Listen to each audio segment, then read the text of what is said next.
Hey there everyone, this is Austin Bach, and welcome to the Magic Online beta client where we are testing out some Hour of Devastation Standard. So, as of today, June 30th, the set has been fully spoiled online, which means, as with every set spoiler, the beta client has opened, which will allow us to play a few standard matches and try out the new cards. And today, rather than brewing up something completely different for you guys, I've kind of revitalized an old strategy that hasn't been seen in Standard very much, which is Blue-Green Crush, built around Crush of Tentacles.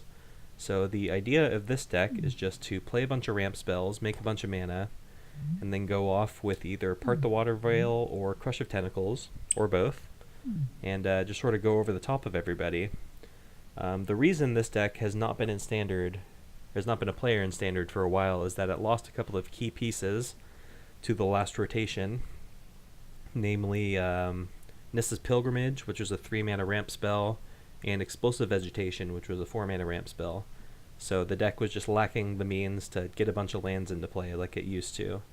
However, it gained a couple of new toys that may be enough to get this deck back into fighting shape for the new Standard format.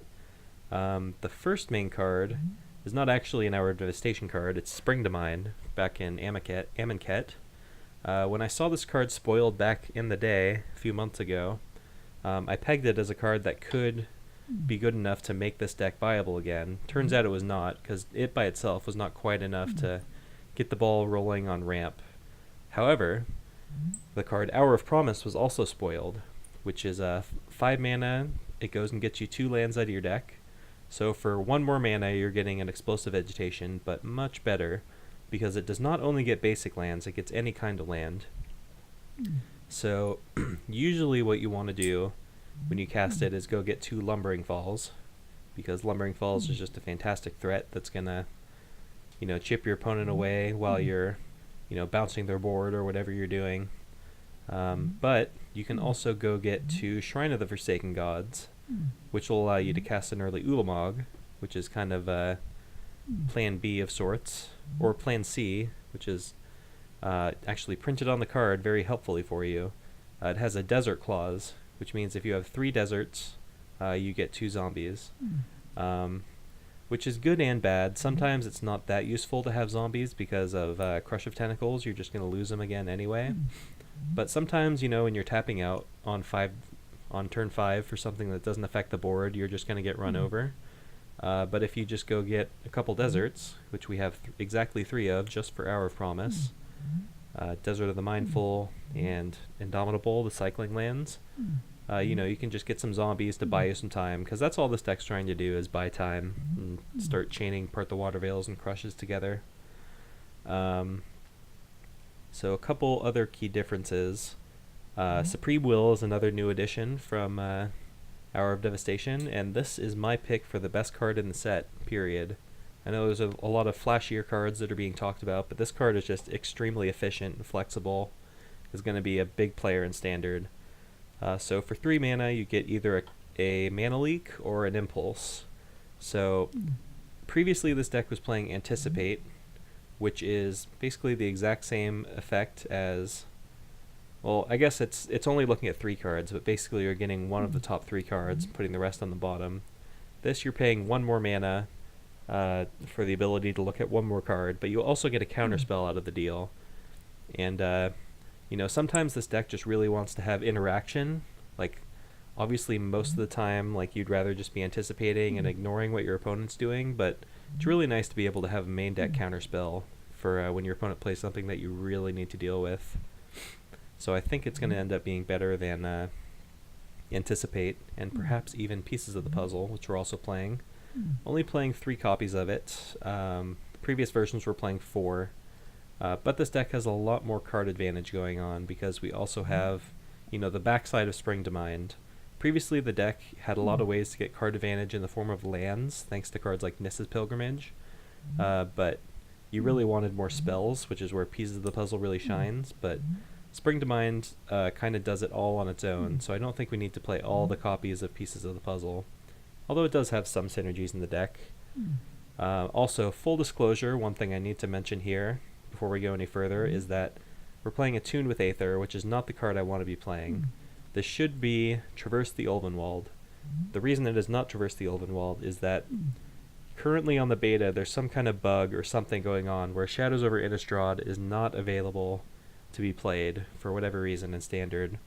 So I'm just putting this here as a placeholder for now, and hopefully by the time I get around to recording some matches with this deck, they'll have fixed the issue, and we can put the traverses in. But I'll just pretend that this is Traverse the Ulvenwald, and I'll explain why Traverse is good in this deck. So you'll notice we've also got a few copies of Ruin in their Wake, which is a 2-mana Rampant Growth essentially, but it needs you to have a Waste in play, which we have 1 copy of. So if you play a Traverse on turn 1, you can go get your Wastes and then play it on turn 2 and cast Traverse, and you've just got a Rampant Growth. Or later in the game, when you cast your Spring to Mind or your Hour of Promise or your Sheffet Monitor, you can go get the Waste as well, and then you just have a 2-mana Rampant Growth later. And you might think that having a 2-mana Rampant Growth late in the game is not that good, but it's actually pretty nice to have the mana efficiency because, for one, you're trying to surge out a Crush of Tentacles, and you're also trying to just cast multiple spells in a turn period. Whether you go like turn 3 Spring to Mind into turn 4, another Spring to Mind plus a Ruin in their Wake or whatever, and then you just like power out your Part the Waterveil as soon as possible, or whatever the case may be. So that's one reason why Traverse is here. Reason number 2 is for Delirium, which lets you go get any land or any creature. So late in the game, once you've got Delirium going, you can go get your Ulamog, which we have 1 copy of, or you can just go get like a Sylvan Advocate and start beating down with Giant Lumbering Falls. It's another nice option. And it's just a cheap spell to surge out your Crush of Tentacles as early as possible, because you do still want some cheap spells in order to get this going earlier, because sometimes you really need to just reset the board on like turn 5 or 6 so you don't get run over. So yeah, I think Traverse is really nice in this deck. Other than that, I guess we'll go to the sideboard.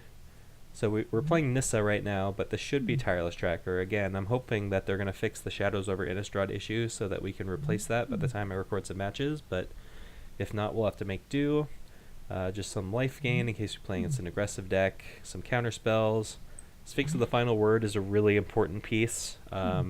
If we get Traverse the Ulvenwald back by the time I record matches, basically your game plan against control is just to go fetch up a Sphinx and cast it so that they can't counter any of your Part the Waterveils or whatever.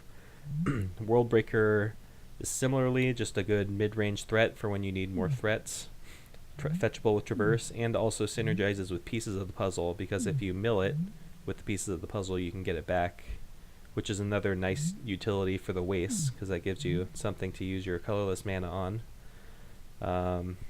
Oh, and I forgot to mention the Wildest Dreams. So the other thing that this deck lost that it used to play back when it was in Standard the first time, I guess when like Steve Rubin was playing it about a year and a half ago or whatever it was, that deck played Den Protector, which was kind of a necessary evil because of Pieces of the Puzzle, but also was just nice for, you know, looping Crush of Tentacles or whatever. Don't have that anymore, but we do have Wildest Dreams, which is fetchable with Pieces of the Puzzle, and even though Part the Waterveil exiles itself, unfortunately, so we can't chain those together, you know, just get you back whatever you need for a given situation. It's just a very flexible card, even though it's a little expensive and, you know, it doesn't impact the board or anything. I think it will carry its weight. So other than that, I'm going to wait a little bit before I record some games with this, so hopefully that the card availability issues resolve themselves. But otherwise, I will see you for round 1.